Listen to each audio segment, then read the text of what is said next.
Halo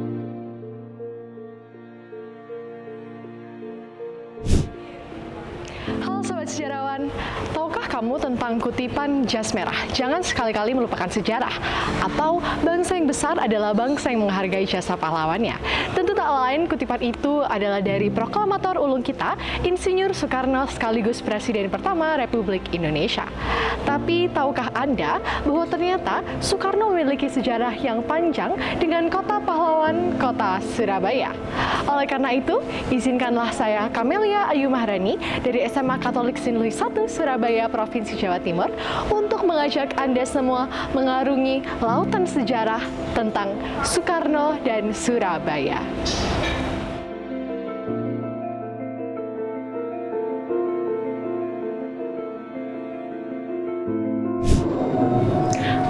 Kamu bahwa nama Soekarno tidak serta-merta ada. Sejatinya, Soekarno lahir dengan nama kecil Kusno Sosrodihardjo. Namun, ia sering sakit-sakitan sejak kecil. Hingga puncaknya, ketika ia berumur 11 tahun, Soekarno mengidap penyakit tipes. Ayah Soekarno, Raden Sukemi Sosrodihardjo, yang adalah orang Jawa, memiliki kepercayaan bahwa nama yang terlalu berat bagi seorang anak akan membuat anak itu sering sakit-sakitan. Oleh karena itu, ayah Soekarno mengubah namanya menjadi Soekarno. Diambil dari nama Karna yang adalah seorang pejuang dalam mitologi Jawa dalam kisah Mahabharata. Sedangkan huruf A dalam bahasa Jawa diubah menjadi O. Kemudian, Su sendiri memiliki arti baik atau paling baik. Jadilah nama Soekarno.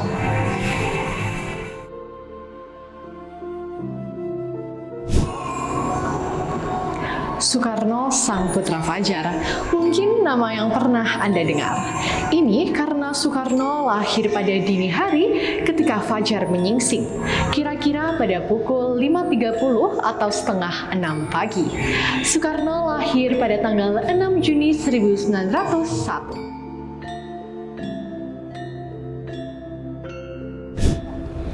Tahukah kamu suatu fakta unik tentang kelahiran Soekarno? Dalam biografinya, Soekarno menyebutkan bahwa kelahirannya bersamaan setelah letusan Gunung Kelut. Beberapa orang yang percaya kepada tahayul mengatakan bahwa lahirnya bayi Soekarno disambut dengan meletusnya Gunung Kelut.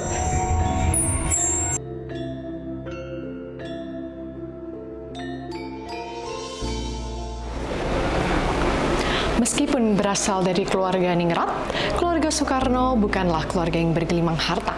Apalagi karena orang tua Soekarno hanyalah seorang guru yang gajinya bahkan tidak terlalu mencukupi untuk kebutuhan sehari-hari. Tetapi kedua orang tua Soekarno adalah orang yang sangat amat mementingkan pendidikan. Soekarno menempuh pendidikan pertamanya di Eerste England School ketika ia masih sangat kecil. Itu adalah sekolah di mana tempat ayah Soekarno mengajar. Baru di usianya yang ke-10 tahun, Soekarno sudah berpindah ke Europo Lagere School, sekolah yang lebih tinggi tingkatannya. Di sana, Soekarno seringkali mengalami perpindahan sekolah. Hal ini karena profesi ayahnya yang adalah seorang guru, membuat ayahnya harus dimutasi beberapa kali, mulai dari Jombang, Sidoarjo, Tulungagung, Mojokerto, dan lain sebagainya.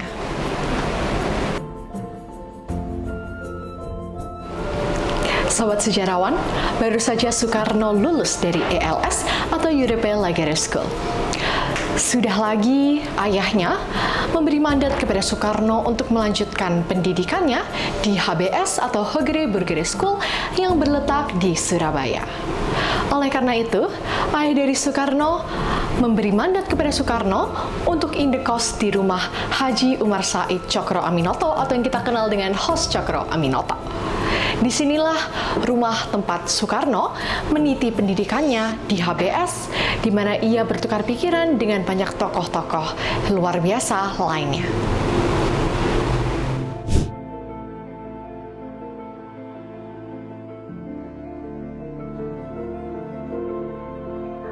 Sobat sejarawan, kini kita berada di kamar indekos Soekarno ketika ia bersekolah di HBS atau Hogere Burgere School Surabaya. Rumah ini adalah rumah milik Hos Cokro Aminoto. Di rumah inilah pula Soekarno indekos dengan banyak sekali tokoh perjuangan lainnya, di mana ia bertukar pikiran, ideologi, dan ilmu pengetahuan. Misalnya saja Alimin, Agus Salim, dan masih banyak tokoh-tokoh lainnya. Terutama Cokro Aminoto sendiri adalah guru yang selalu Soekarno gugu dan banyak yang Soekarno pelajari darinya. Cokro Aminoto sendiri terkenal sebagai salah satu politikus pendiri Syarikat Islam.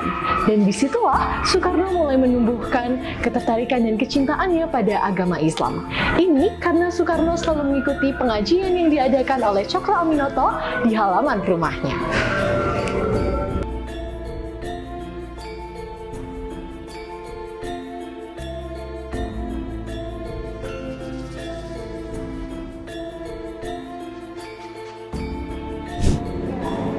Sobat sejarawan, marilah kita menarik benang merah dari ulasan tentang kisah Soekarno dan Surabaya.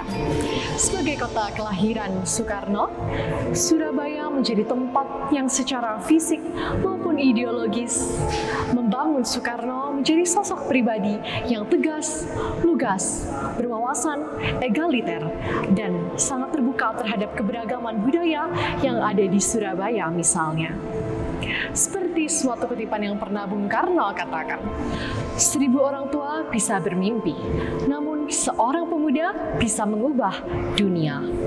Surabaya menjadi kota yang melahirkan banyak sekali anak-anak bangsa, pahlawan, dan pejuang-pejuang Indonesia. Tidak hanya meraih kemerdekaan, mempertahankan kemerdekaan, namun mengisi kemerdekaan seperti kita semua. Surabaya, kota pahlawan yang syarat makna.